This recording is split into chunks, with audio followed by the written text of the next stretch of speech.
those in two steps and then we'll connect them. How's that? Perfect. I define innovation, original thinking, creativity, and even genius in a similar category. And I used to teach a course many years ago called Awakening to Genius Within.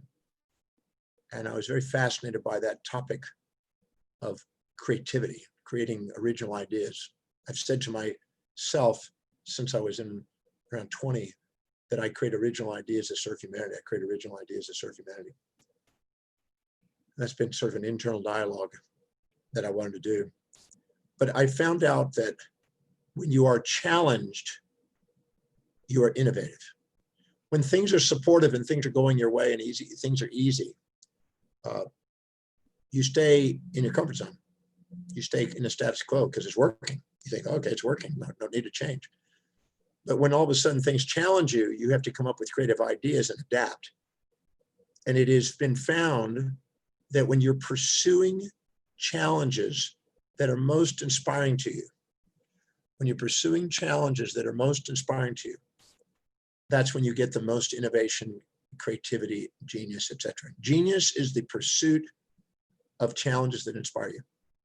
Now, some people have listened to me talking about living by highest priorities, highest values. There's no way I can do justice to human behavior and maximizing human potential without it. Because when we live by priority, the highest value, we are pursuing something that's inspiring to us where we innovate. Children that are playing video games, young boys and stuff that are playing video games, the second they conquer a video game, they want to go to the next level and go to the next challenging video game and tackle a bigger challenge. And that's when they like that challenge and they're innovative and creative and figure out how to solve that. And if they solve that, they want to go to the next one. So it's a natural, biological, psychological endeavor to go and pursue challenges that inspire you. And so you want to make sure that you are, if you want to maximize your innovation, your creativity, your genius, your original ideas, and not take in borrowed visions and ideas from other people, subordinating to them, and walk the path of the most innovative, creative genius you can be.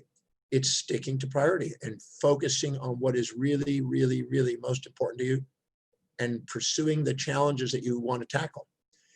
If you don't fill your day with challenges that inspire you, it fills up with challenges that don't. When you fill your day with challenges that inspire you, you have eustress. When you fill it with challenges that don't, you have distress. So giving yourself permission to go and pursue the challenges. And one of the greatest challenges you can do, the greatest challenge you can do is filling the needs of service for people in ever larger scales. So if you find out the biggest problem that the world is facing, or whatever one you feel you can contribute to, and target that and go and try to solve that, you get the most innovative. And if you can create an answer, a solution to that problem, and do it more effectively and efficiently than somebody else out there, you have the capacity to earn the greatest wealth. Wealth is an expression of sustainable, fair exchange with other people, solving their problems, filling their needs, answering their questions. So first pursue something that inspires you, but then look for challenges that the world is facing. And when you can tackle the challenges that the world is facing on ever greater scales, the bigger the problem you're able to solve, the more wealth you potentially can have. Because wealth is simply the accumulation of sustaining transactions with other people, filling their needs and getting paid for it, and putting a portion of it into asset accumulation. That is financial wealth. And so I've made it a point to do that in my life. I made a point to take a portion of whatever I've earned and put it aside. Most people, without realizing, the second they earn more, they spend more. And they keep spending on lifestyle. And so they're living month to month all the time, instead of setting a portion of it aside and letting it compound and grow. Einstein said compound interest is one of our greatest gifts in the world. And it's true. It's an amazing thing what happens if you just are patient with it. If you have immediate gratification, you can't see the long-term impact of compound interest. But if you can think of long-term compound interest, you can do amazing things. So pursuing challenges that inspire you, that fill great numbers of people's needs, the ever greater number, the greater, solving those problems, allowing you with sustainable fair exchange, and taking a portion of that and setting aside and buying assets, real assets that put money in your pocket, not take money out, that are consumables and depreciables, but real assets, is the way how innovation can create wealth. And look at Amazon, one of the wealthiest men in the world, innovated something 20 years ago that was way ahead of its time. And today, now there's millions of people using Amazon, millions, just freaking billion people using Amazon, because he had an innovative thought. I wonder what would happen if we sat down and, instead of thinking about all of our problems and putting all this energy on what's going on in the news and these kind of things, we just focused on actually what is the greatest problems that I would love to solve on the planet that could help the greatest number of people. Bill Gates asks the question on a regular basis, how can I do today the most efficient, effective actions that serve the ever greater numbers of people, the greatest number of people, with the resources I have in a way that inspires me, inspires the people. And if you ask that question on a daily basis, look for solutions and problem solutions, and go and implement those effectively and efficiently and competitively because you care, then man, wealth is yours and creativity is going to be yours, because creativity is going to come out of solving those problems. And Dr. Demartini, Warren Buffett said we won't build wealth if we can't manage our emotions. What is your take on that statement? Well, it's before I even knew about Warren Buffett, I could see the truth of that. So when I heard that from Warren Buffett, I went, boom, immediately that made sense, because of two complementary opposite polarities inside a human being. And I'm going to try to develop this if I can. So maybe you get a piece of paper out and draw this if you have it. If not, just kind of visualize it with me. I want you to imagine a line coming down from the top of the page down, about halfway down the page. And then I want you to imagine a line, a S-shaped line, a snake kind of line going like this, which you see me draw in my Breakthrough Experience and other programs. So I'll put it here like this. So on your left side, it's coming down, crossing over at the midpoint, and then going down. And I want you to imagine that this is pointing upward, and that's your proud, self-righteous, inflated, puffed up persona that you wear. I mean, we all have moments where we puff ourselves up and think we're better than we are, greater than we are. Put greater sign there. This is the part where we're greater than we actually are. Where the line crosses equally right there, in midpoint. That's where we are, our true self-worth. That's where we are really. That's our true self. Here we puff ourselves up. Over here, we go there. Here we beat ourselves down. So we deflate ourselves, we get shamed, we minimize ourselves, we have a lesser than. Here we have a greater than, here we have a lesser than. So we have a pride and a shame, inflated and deflated, self-righteous, self-righteous, puffed up, deflated. When we go and puff ourselves up, the moment we go above equilibrium, where our true self is, which is equanimity, the moment we go above, we move in towards a narcissistic side. And whenever we go below, we tend to go into an altruistic side. Now, what does that mean? If you've done a transaction with somebody, you've done a service, you've done a service and somebody's paid you, and you, in advance, you said, here's what the service is, here's what the fee is. They pay you exactly at the day you give the service, the fee, and it's a completely closed transaction, completed transaction, and you got paid exactly what you wanted for the fee that they wanted, and it was a perfect exchange.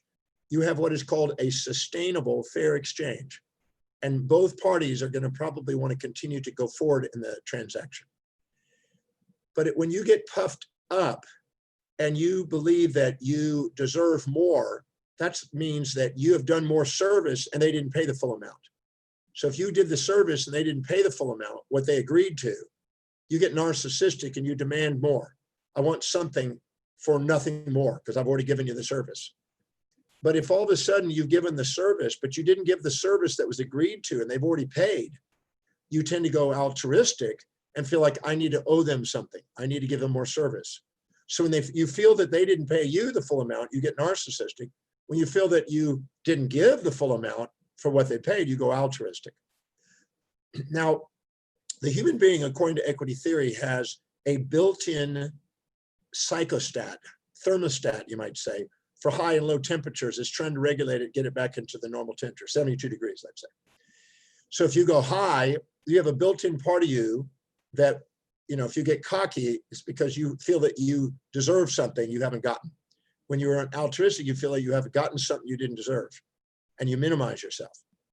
So both of these mechanisms tend to try to get something for nothing or try to give something for nothing, because it's not a fair exchange. And it's trying to get back into fair exchange. We have a natural, intuitive thermostat trying to get us into fair exchange, because we know innately that that's where sustainable relationships occur, whether it be in our relationship at home, our kids, our business, our work, our clients. Equity theory shows this. Now, anytime we're doing a transaction and we feel that we got shortchanged, we're going to get narcissistic. Anytime we feel that we have shortchanged others, then we get altruistic. Altruistics, we want to give away. Narcissism, we want to get something. So narcissists, we want to get something for nothing. Altruists, we want to give something for nothing. Now, let's take those two personas. Pardon me. Let's take those two personas and let's stick them on top of money management. And just look at what happens here. And this happens across the board every time we have a credit cycle. Credit cycle is about a 7 to 11 year period of banking credit. So what happens is the market, when the stock market or real estate market or any investment market goes up, it goes up and down every 7 to 10, 11 years. And it goes up when you borrow money, people get exuberant, they go out and spend their money, and then they go out and they go, oh crap, now I've got debt. And then, so there's a cycle where they're elated, and then there's a cycle when they're depressed, having to pay the debt. So this cycle goes like that. And when the businesses are up, people get exuberant, irrational, emotional, and they start getting optimistic. When they do, they tend to think, well, the market is going up. And once the market goes up, whatever the type of investment market goes up, higher than the cost of money, people will borrow money to put in the market to make money off money and use other people's money. And they'll get narcissistic and want to get something, a return off nothing. It's the same psychology. So when there's an irrational exuberance going on and there's a manic phase of a market cycle, and people do it, in 2000, 36% of the entire NASDAQ market was borrowed money. It was a house of cards. People were exuberant because they were getting double-digit returns. And then all of a sudden they're now borrowing money because they can borrow money at 6% and go get 10, 12%, and just borrowing $1 million and stick it in here and making $400,000 in 6 months. So they're thinking, oh man, and they start getting puffed up even further, and they get into an irrational exuberance, and they start to think, well, I'll borrow more money. But once it goes above the mean, here's the mean, and once it goes above the mean, it corrects, and the credit cycle comes. But by the time they do it, they're blind. When they're manic, they're blind to the downsides. They borrowed money, and then when it goes down, the banks demand their money, and they called on the loans, and the people have lost money. And so they learn that, well, I got emotional and I let my emotions run me, and I borrowed money, and now I'm in debt, and now I got to pay it back, and the whole thing's crashed, and I got to pay it back. Now I'm in debt. And this is because we got emotional. On the other side, when they go down and they get altruistic, what they do is they want to sell because they don't want to lose their money, and then they sell at the bottom, and then they give their money away undervalued, and the altruistic side comes out. And if they have really got hit on both of those, they are double whammy. They stay out of the market because they think that's too crazy. When in fact, the reason they did that is because they were not living according to their highest values. They were in their amygdala going into extreme emotions. They were not focused on what was really priority, long-term investments. They were not buying assets based on the mean, which is the real price of the asset, the real value of the asset. They were exaggerating themselves and then minimizing themselves, which means they have emotions. And people that exaggerate themselves borrow money and get themselves in debt. And people that are minimizing themselves sell out at the bottom to get cash because they're desperate. And both of those people lose money. And that's why the person who's objective and stays on the mean and thinks long-term is the investor. The rest of them are speculators, speculating on the market. And I don't recommend speculation. I recommend consistent, long-term, visionary investing. And that requires that you live by highest values. You serve the people's highest values. You do it in a sustainable, fair exchange. You understand the mean. You don't try to get something for nothing or give something for nothing, which is non-sustainable. And you take it and you keep buying true assets, which are companies that really serve people over long term. Southwest Airlines was a company that was less likely to get irrationally exuberant. A lot of the airlines expand and expand, and then they contract and expand and contract through the market cycle. Southwest Airlines made sure they didn't go up too high and didn't go too low and kept vast cash reserves.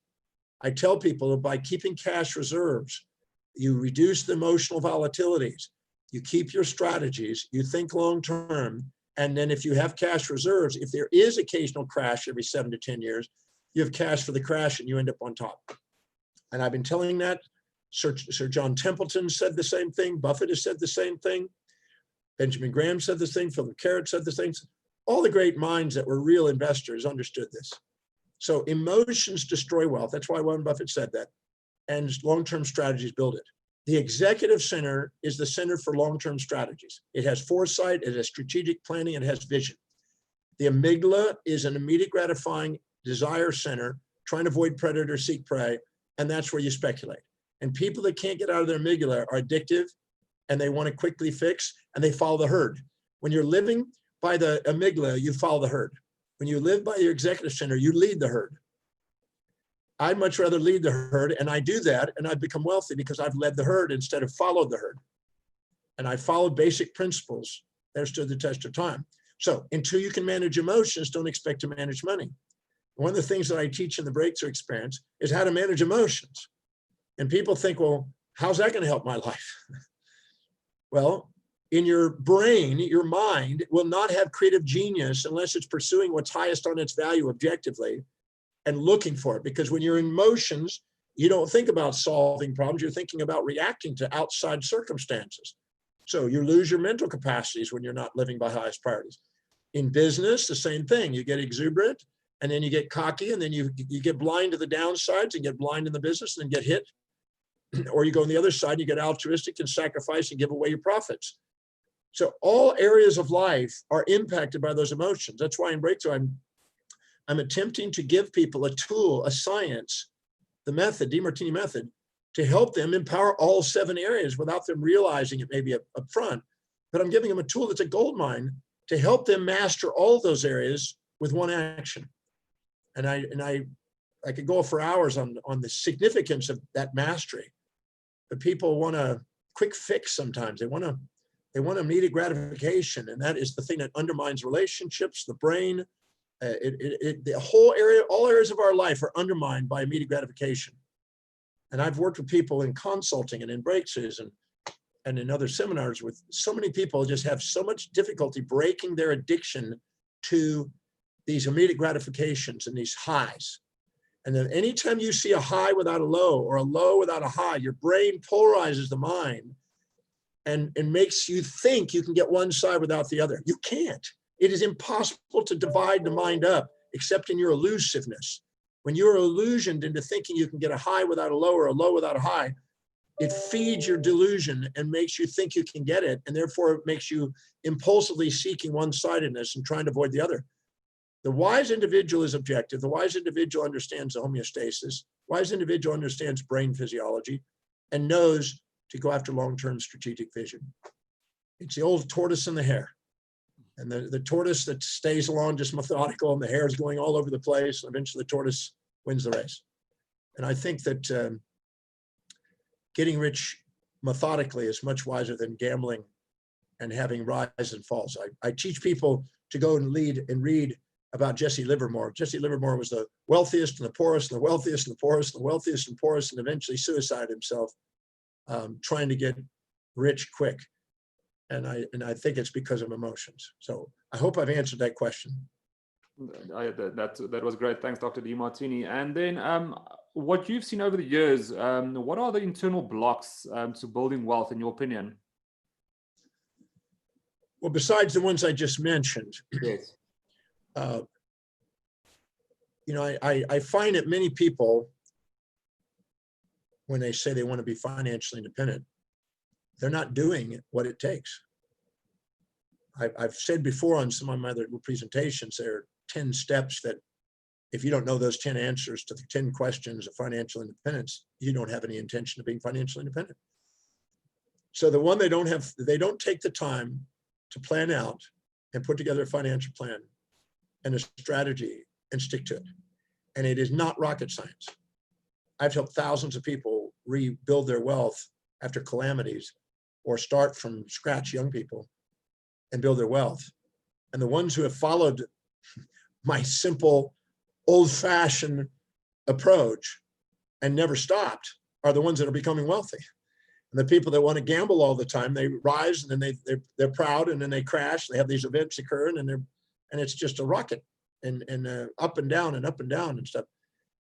And I'm absolutely certain that there's a step-by-step methodical strategy to building wealth that is so simple that anybody listening to this can do it.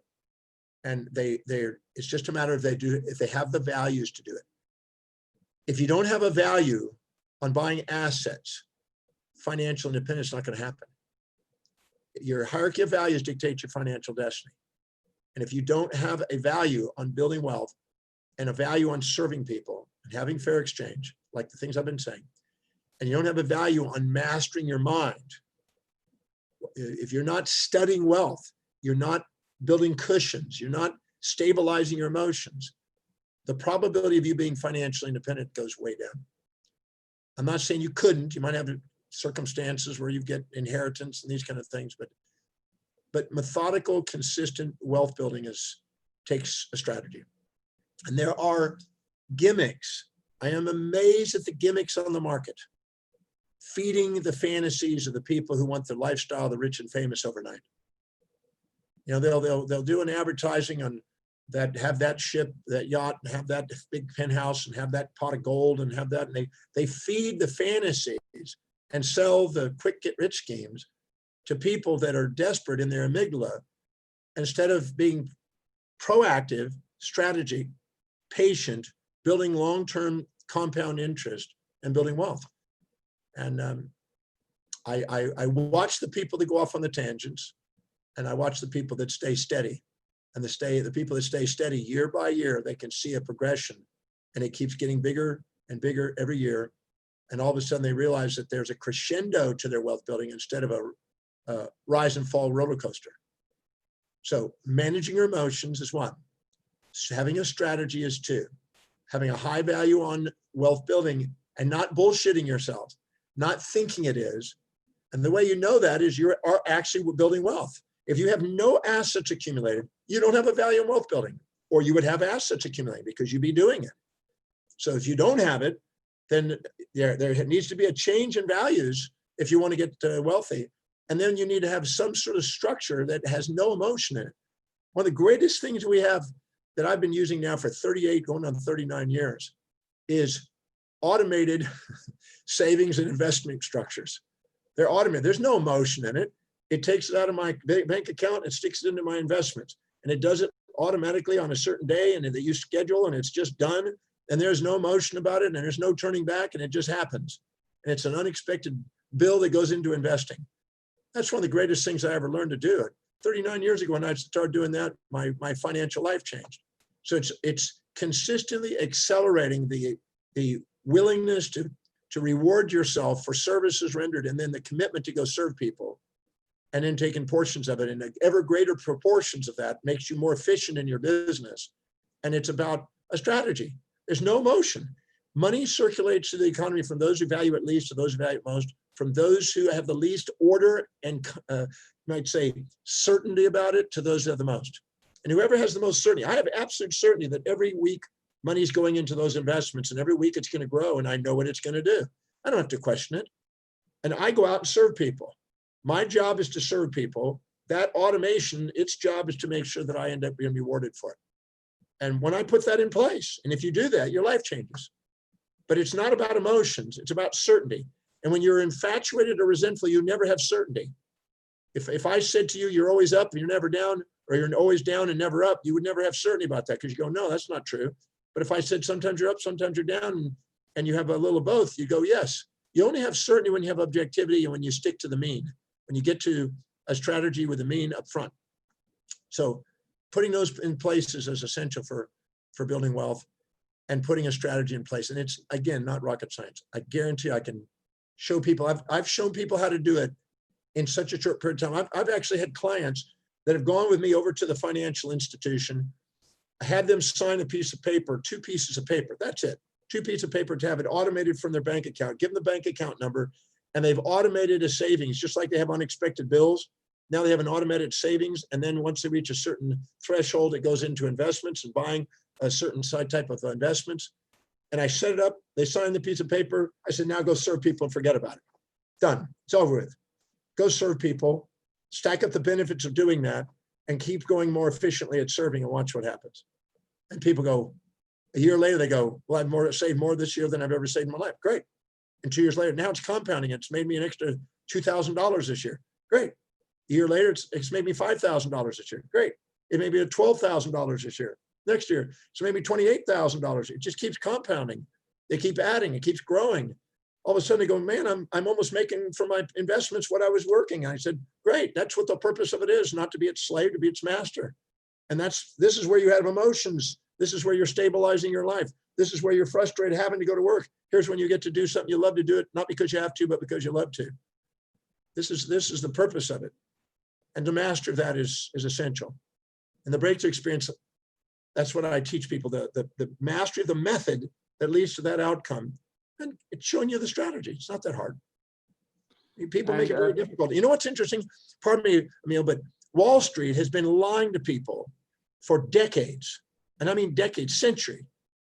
120 years they've been lying to people that it's complex to get you to offload money to them so they can mismanage your money and make money off you. Wall Street was made for the brokers to make you broke.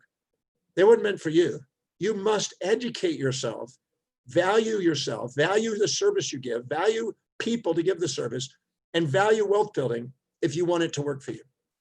There's no shortcuts. If you do that, your life changes financially. And your emotions are the absolute key foundation of that. If you can't manage emotions, you undermine it right off the bat. So that's right. Everything we can do to reduce emotions, if you have to wait to see if you can afford to save instead of having automated, you're going to get emotional about it. I don't know, I can do it this week. I can't do it this month. I'll pass. And you won't have a habit. It's the habit of doing it that matters. And that's why electronically it's done.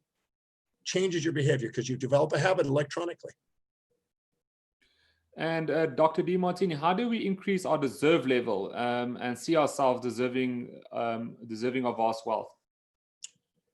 Well, every single thing that you've ever done in your life that if we were to film and put on camera on worldwide news, that you would not want anybody to know about, that you would feel ashamed of, guilty about, or feel humbled by, or humiliated by.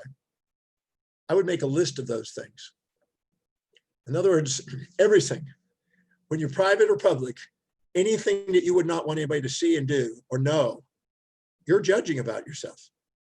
And that judgment of yourself that is shamed or guilted or feeling you made a mistake or whatever, most of those come from your comparison to other people's values. You never make a mistake in your own values. You made a decision based on those values. You only perceive yourself making a mistake when you subordinate to outside authorities.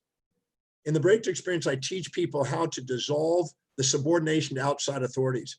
That is one of the most significant things that undermine greatness, is the subordination to outer authorities. Being respectful to people is one thing, but subordinating to them and offloading responsibilities that you are designed to have onto other people for how to think and how to live and what the morals and everything else is absolute hypocrisy and self-depreciating. Anytime you're a cat trying to swim like a fish, you're going to beat yourself up. Anytime you're trying to live in somebody else's values, you're not going to do anything except self-depreciate. And anytime you think you're supposed to live by the superego, as Freud said, by the other values of elder authorities, you're going to beat yourself up when you can't sustain it, because you are only sustainable in your own highest values. So anytime you set a goal that's not in line with your highest values, you're going to have an unsustainable self-depreciation. And all of those self-depreciations devalue you and make you feel unworthy of receiving wealth. So it's extremely, extremely important to take a list of every single thing. And I mean, while you're private or public, anything you've ever done in your life that if all of a sudden it was watched, videoed, private or public, and you know what I'm talking about, put it and make a list of everything you would not want anybody to see. Anything that you feel humbled by. And then take that item by item and ask, how specifically did this action serve whoever I feel guilty or ashamed relative to? So if you feel you did something that you feel ashamed about, and it would be, oh, if my parents saw that, oh my God, I feel terrible. Oh, if my people or my friends saw that, oh, I feel bad. Or if God saw that, or whatever, your anthropomorphic deity that you make up in your mind.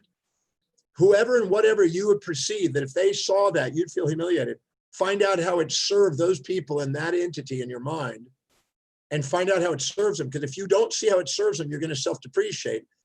And the number one thing that keeps people from receiving it and holding on to money and valuing themselves and not wanting to give it away through consumerism or devalue themselves when it comes to transactions is shame and guilt. Number one thing. Foster Hibbard found that. He worked with Napoleon Hill. Napoleon Hill, Foster Hibbard, myself. I used to lecture with Foster Hibbard in the 80s, early 80s. And we were basically describing that same thing. They saw that. And he said that the solution was doing altruistic acts until it's compensated for. I say, no. The altruistic acts are still a result of the shame. We got to dissolve the shame. How do you dissolve the shame? By finding out most of the shame that you have in your life and the guilt you have in your life is the assumption that what you've done with your actions has caused more pain than pleasure, more loss than gain, more negative than positive, more drawbacks and advantages or whatever to somebody. And that's just not the case. In the breakthrough experience, I've seen thousands of people dissolve their shame. In fact, we have a column 4 and a column 11 for dissolving prides and shames in the program. And people, when I go there, how many of you just dissolved some shame they've been carrying around for weeks, months, decades, et cetera? And they all put their hands up, showed them how to dissolve it. And that they don't realize it in that moment while they're doing that in the breakthrough experience, that they're actually now increasing the probability of them moving forward in wealth. Every single one of those shames and guilts that they clear increases the probability of saying value enough to say, I deserve now, because they devalued themselves and I don't deserve. And they don't realize it's on a subconscious level that I don't deserve. And the way you know you don't deserve is you'll buy consumable items to make you feel better about yourself by paying overpriced prices for a brand that's transiently useful, that impresses somebody out there that don't give a crap.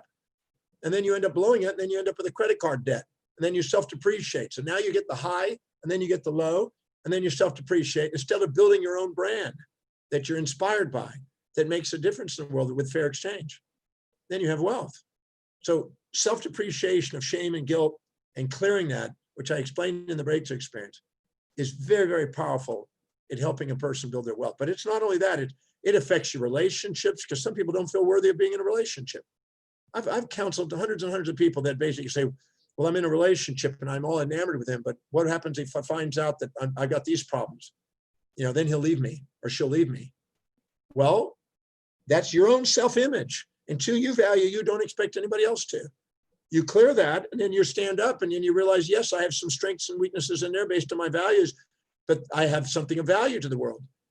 So if you want to stand and be strong in your self-worth and not be volatile in your self-esteems, so you have pseudo-elevated self-esteem and pseudo-depressed self-esteem, and all of them together, wove together in a blender, makes self-worth. If you want to raise your self-worth, come and learn that method, and the DeMartini method, so I can show you how to do that in the breakthrough experience, because there's absolutely no reason why you have to beat yourself up about something or puff yourself up. And if you're addicted to puffing yourself up and being proud, your brain has to set up automatically self-depreciating things to get you back in equilibrium. The whole thing that's going on in your psychology is trying to get you at the true self-worth. And at the true self-worth, that's where you have the most sustainable, fair exchange and transactions. When we get emotional, we tend to distort our transactions, and then we wonder why they're not lasting. It's because we get the feedback from it that we either try to get something for nothing or try to give something for nothing. If we try to get something for nothing, nobody wants to do business with us. If we try to give something nothing, we don't want to do business with them. None of those are sustainables. But when we have fair exchange, when we're objective and we're living by our highest values, and we're not having those emotional baggages, we have transactions that work and they sustain. So that's the key to it. That's the thing to it. That's why knowing what your values are, knowing your highest values, sticking to priority, finding out what problems you want to solve that inspire you are essential components of wealth building. And Dr. Demartini, you talk about the magnitude of vision determining what you can achieve in life. Can you elaborate on that relation to building wealth? Well, every time you live by your highest value and you tend to walk your talk, you tend to be disciplined, reliable, and focused. You tend to be more objective, which means you'll embrace pain and pleasure in the pursuit of a goal, a real objective, and you tend to achieve it. You tend to want to achieve ever greater achievements. So every time you live by your highest priority, you tend to expand. And what that means is you tend to expand things in space. You want to do something bigger, and you want to do something that you can endure longer. Your patience goes up. So every time you do something that's high in your value and you achieve something, you tend to go to more unachievables. You tend to grow greater and greater things that eventually get greater space and time horizons until the space and the time horizons goes beyond your mortal form. And you start thinking of goals that go beyond your life and objectives that go beyond your immediate space, local environment. You go non-local and you go non-timeful. You go beyond that. And this is how you wake up the immortal legacies. This is how you create perpetuity and investment legends. This is how you create legacies. So every time you live by high priority, your space and time horizons will grow. And once the space and time horizons go beyond your own lifespan, say 100 years, you're on your way to creating an immortal legacy. Immortal legacy is something that outlives your own mortal life. And so you're not going to outgrow that vision you have. I've said before that if your vision is community vision, you'll probably make a difference in yourself or your family. If you have a vision as big as your city, you'll make a difference in your community. If you have a vision big as your state, you'll make a leadership role in the city. I watched it in my own life. I was probably one of the few people in my profession when I graduated that were already thinking globally. And when I opened up my office, I put clocks from around the world, all the major cities in there. I put a map in my office and I started putting pins in the map on where all my patients are coming from. I put in white pins on where I wanted them to from, and then different colored pins from different nations when they were starting to come in. I positioned myself next to about 14, within a mile of us, there's 14 hotel complexes. So I went to all the hotels and introduced mine, gave cards out to the people at the front desk and let them know about my services. I started to visualize that. I had a globe in my office that I spin around, this big globe thing that spun around on a thing that I could see the world. I always looked outside the world from an astronomical view, a celestial view down on the planet, and envisioned the globe as mine. I've said to myself, the universe is my playground, the world is my home, every country is a room in the house, every city is a platform to share my heart and soul. And now I live for the last 20 years almost on a ship called the world that goes around the world. So I've started out from an astronomical perspective and a global view. I've studied astronomy, cosmology. I'm writing another book on astronomy right now. And I'm constantly thinking outside the box and looking down on the earth as if it's just a play toy. The earth is an infinitesimal for an infinite vision. And so if your vision is small, you're not going to outgrow it. You got to have a bigger vision to be able to grow. And we've got Elon Musk that's out there that's gone on, he's headed for Mars. He's just got to the space station. He'll go to the moon soon, and then he'll go on to Mars. So there's a visionary, and he's one of the wealthiest people. He just converted his real estate holdings wisely into a different type of investment finally, because he's being smart there, because those things are sinkholes most of the time. Lifestyle is a sinkhole compared to a real investment. A real estate investment is different. And even those right now are a bit shaky with what's going on with Corona. But I want to buy companies that serve people, that serve no matter what the environment, and get assets and expand your vision of what you can do and reach people and serve people. There's something fulfilling in knowing you're serving people. Buying companies and buying stocks in companies that are serving people or building companies that serve people is fulfilling. And if you have a global vision, then there's nothing stopping you from having a global result. And I'm absolutely certain it's doable because I've been doing it for many years. I've been to 154 countries to speak. I've taught the breakthrough experience in 65 of those countries. So I'm absolutely certain that you can have that.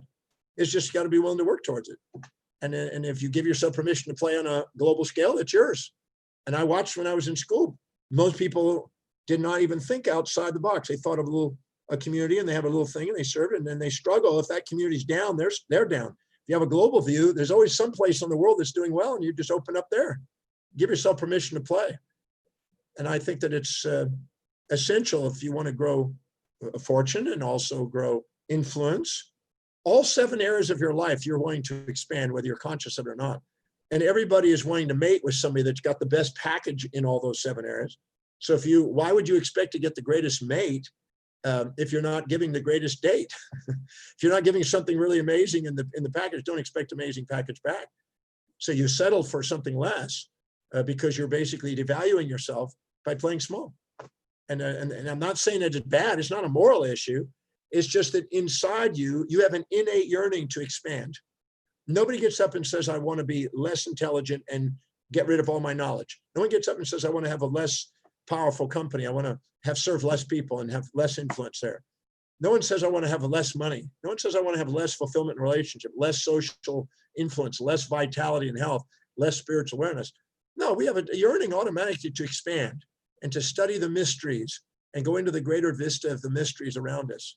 So it's your natural, it's your nature and innate within you to continue to expand. And I'm interested in helping people do that. That's what the breakthrough experience for is, breaking through the boundary wherever you are and going to the next one, and then breaking through that again. The tools that I share in that program teach you how to break through barrier by barrier by barrier. So you just keep going, and then you can go as far as you want. And there's no right and wrong. If you want to play small, great. But I doubt that that's what you want, because I had people that say, well, I don't want all that. I was in Hawaii one time. I was doing the breakthrough experience in a politician's house, big house there. And he said, well, I've got everything I want. I'm satisfied. I don't have any new desires, anything like that. And the wife came out of the kitchen and hit him with a rag across his face and said, what kind of lie is that? You're bitching about this. You're bitching about this. You want this. You want this. Why are you putting on this facade for these people? She nailed him. That's what the purpose of the spouse is for, to make you authentic. And he goes, okay. So quit bitching and listen to the guy and tell him what you want so we can get somewhere. Because when people say I don't really want anymore, it's because they've hit a plateau and they don't see a way past their own obstacles. And then they justify it to feel comfortable, and they live in a quiet life of desperation. But I'm absolutely certain that there's nothing inside a human being that wants to play small. They want to expand. They want to grow in all areas of life. And there's a science to doing it. And there's no reason why you can't continue to expand it. Maybe you don't want to do Elon Musk or something. Maybe you'd love to raise a beautiful family in a city. But even so, you want those kids to do something amazing with your life. You don't want them to just be a nobody. You want them to be somebody. And what they have and do and be is fulfilling to watch them expand and do it. When you see somebody do extraordinary things, you get inspired. Well, that's because a part of you is wanting to do the same. So give yourself permission to expand, not shrink, to radiate, not gravitate. And Dr. Demartini, you talk about the riches within. What do you mean by that? And how does that relate to developing a mindset for wealth? So everybody has what is called genuine wealth. And genuine wealth can show up in any of the 7 primary areas of life. I have intellectual property. I have knowledge that I've packaged and converted into financial wealth. But if I didn't package it and put it into financial wealth, it would be intellectual property. And that's a form of wealth. It's a storage of wealth, but it's not financial until it's packaged and converted into finances. Some people also have business savvy and they have a massive business, but unless they sell it, they don't have financial wealth. Some people have a great business and then they sell it and they get millions. But while they have it, it's just sitting there and it's in a business form. When they sell it, they have financial cash. Sometimes they have a business with financial cash, which is wise, but some wait until they don't do anything until they sell it, and they have an exit strategy, and then they have a lot of cash. Some people have financial wealth, and they just consistently, methodically build financial wealth. Some people have relationship wealth. If you were to go up to them and said, I'll give you $1 million for your kid, they go, no way, except when they're 14 to maybe 17, 18. And you might say, take them, they won't cost anything. But at the process of doing it, there's kids and they're so valuable to them. They'd say, you could pay me 10 million, 50 million, and I still wouldn't give up my kids. Maybe for $1 billion I might, but for 50 million, no. So they have their wealth stored in their relationship with their family. You have others that are socially connected and know a lot of people and can convert that and negotiate and liaison with people and do deals. And because of who they know, they say, well, if you do business with this guy, I want to cut. And you got social wealth by the people you know. And you can do that. Some people use it as leverage. Trump puts his name on a building and it used to go up. I'm not sure what now, but it was. And so, you know, what a brand name has a value.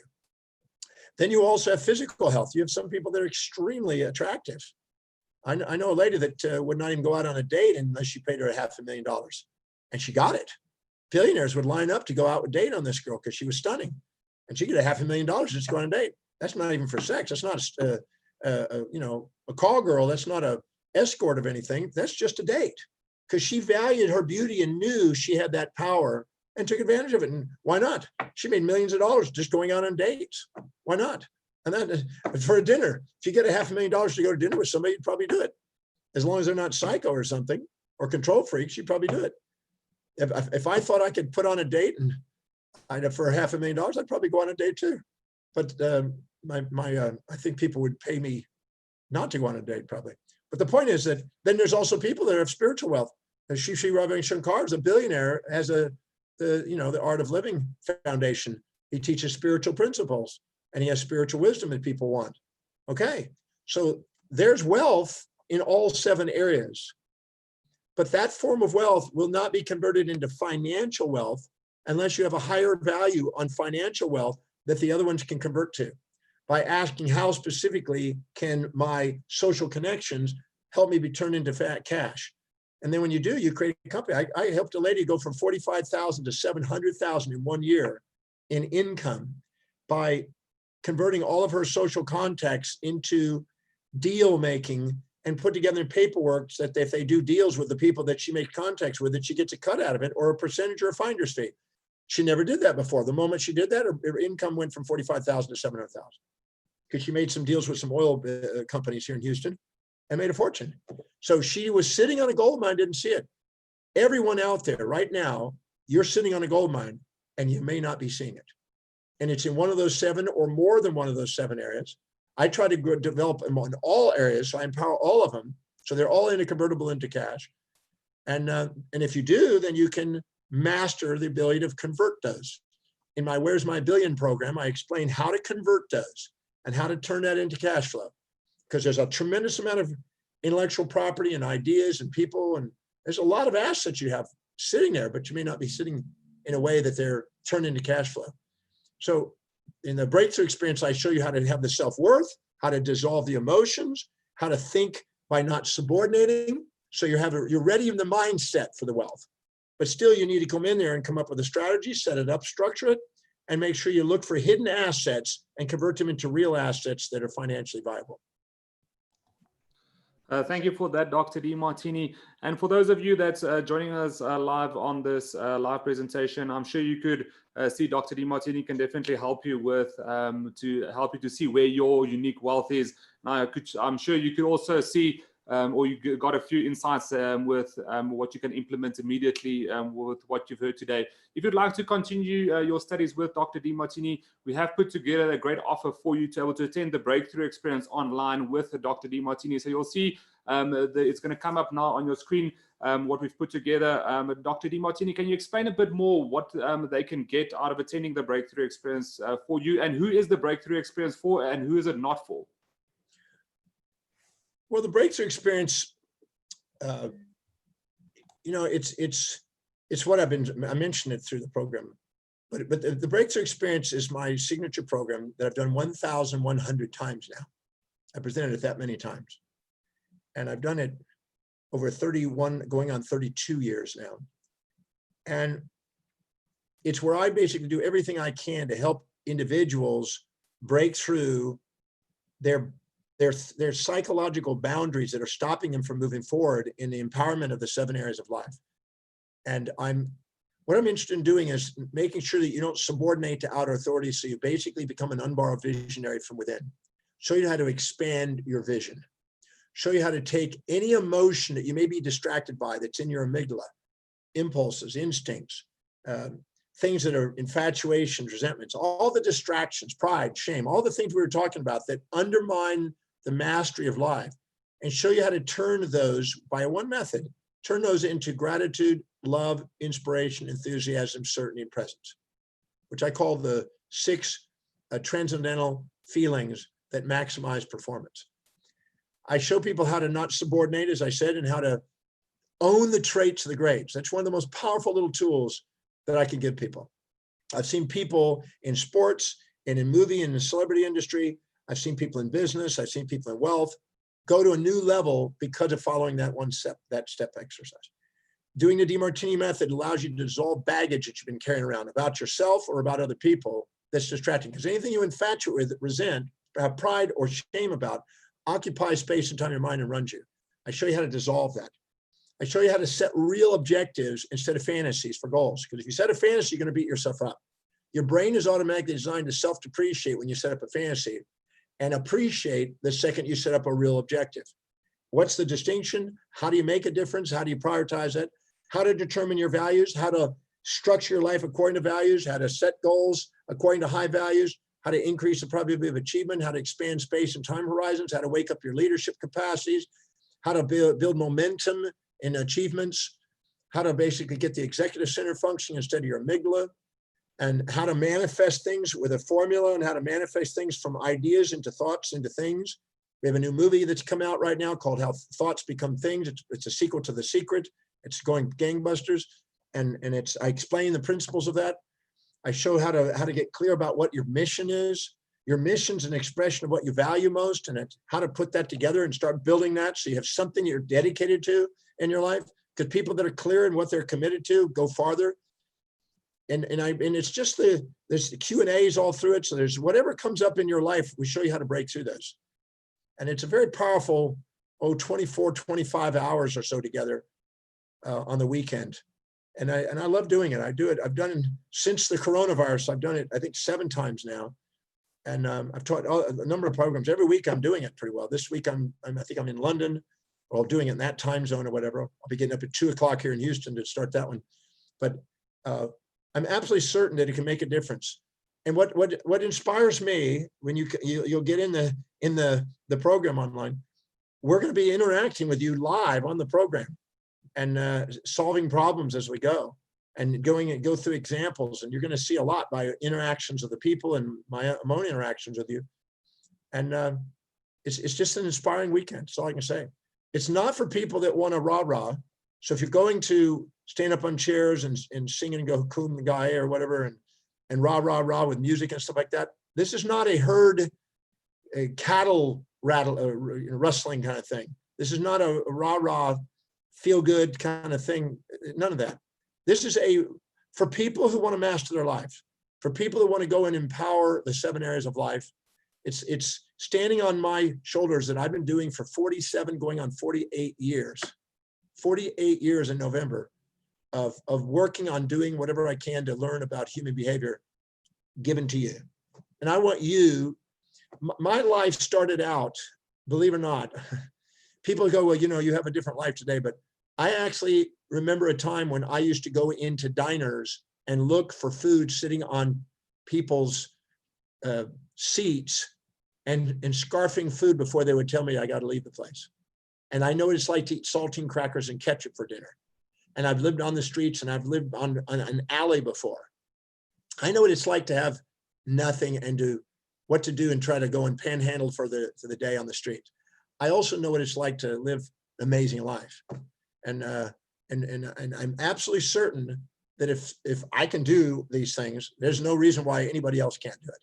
I didn't even have the ability to read until I was 18 years old. So it's nothing to do with where you come from, where you're going through, what you've been through. What matters is, are you willing to apply the principles and methodologies that have proven themselves to work to help you expand the 7 areas of life? That's what Breakthrough's for. It's for people that want to break through, that want to become leaders and self-mastered individuals, that don't want to go and look for immediate gratifications and fixes and highs and go for the sensationalism and be a spectator around other heroes, collective heroes. I want them to be the ones that want to be heroes within. They want to go out and do something. They want to tackle their responsibilities, be accountable, be willing to learn, willing to find out what's really meaningful to them, and go out and do something that serves somebody so you have real fulfillment in life. Pursuit of money without meaning leads to debauchery, but with meaning, it leads to philanthropy and a contribution to the planet.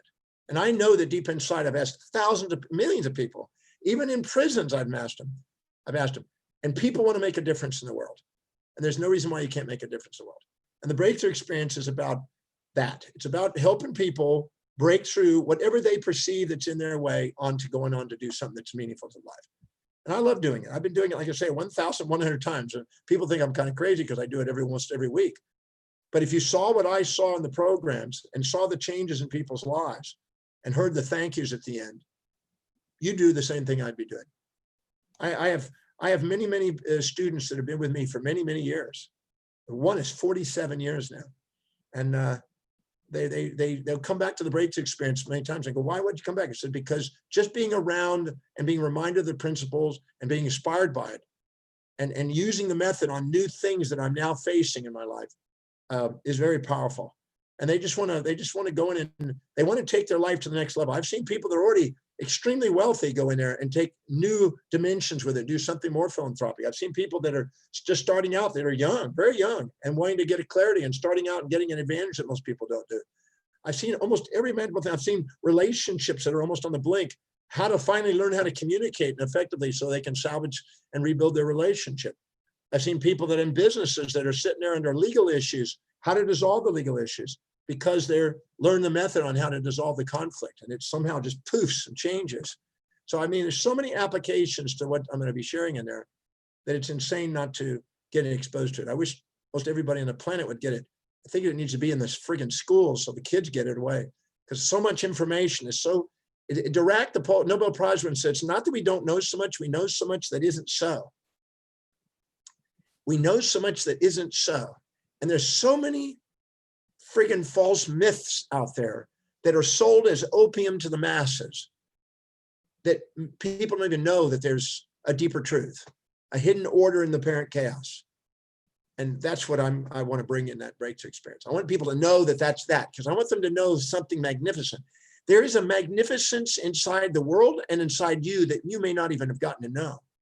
And I know that if the principles are applied, you get to find out about it and you get to use it. And you get to appreciate the world. There's no reason why anything you can't say thank you for in your life is baggage. Anything you can't say thank you for is fuel. I got interviewed this week and somebody said, "What are your regrets?" I don't have regrets. Every single thing that goes in my life has been part of my mission. And you want to be able to come from life the idea that you're not waking up at the end of your life with Bonnie Ware's regrets. So if you're willing to break through and go to another level and do something with your life, please consider coming to Breakthrough Experience. I want to help you do it's done for me. So anyway, I could go on for hours on that. Just starting to warm up on that one. Thank you for that, Dr. Demartini. And one of the great opportunities of what's happening globally now is that you can attend the Breakthrough Experience online with Dr. Demartini. And what we've done is we've put a great package together for you where you get the Breakthrough Experience online, and you also get Dr. Demartini's signature program, Inspired Destiny, online as well, that you will be able to work through after you've attended the Breakthrough Experience also.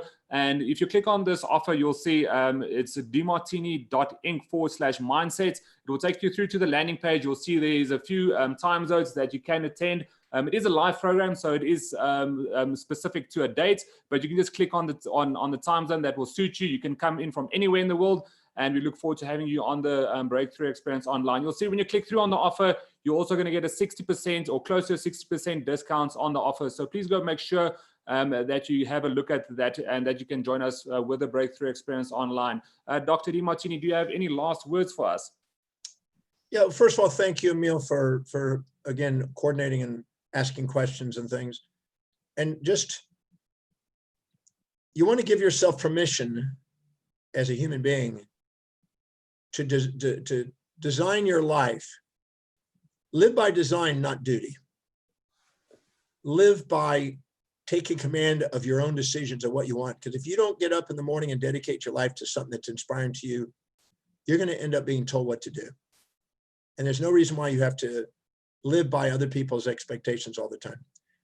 You want to serve people, but you want to serve the people you want to target with the things that you love doing. there's absolutely no reason why you can't live an inspired life. And I'm absolutely certain that there's principles you can do it. And I know the breakthrough experience can help you do it. So please join me for that, because I know I can help you do something more amazing with your life.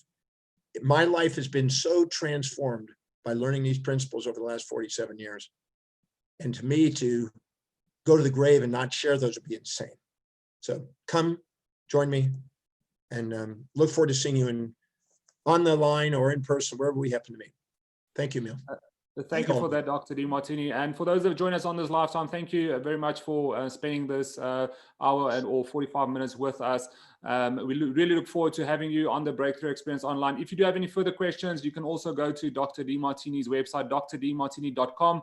We always have somebody online that you can interact with us on there if you do have any further questions. But we really look forward to having you on the Breakthrough Experience Online. And Dr. Demartini, thank you again for your time, and until we see you next time. Thank you. Thank you all. Thank you very much.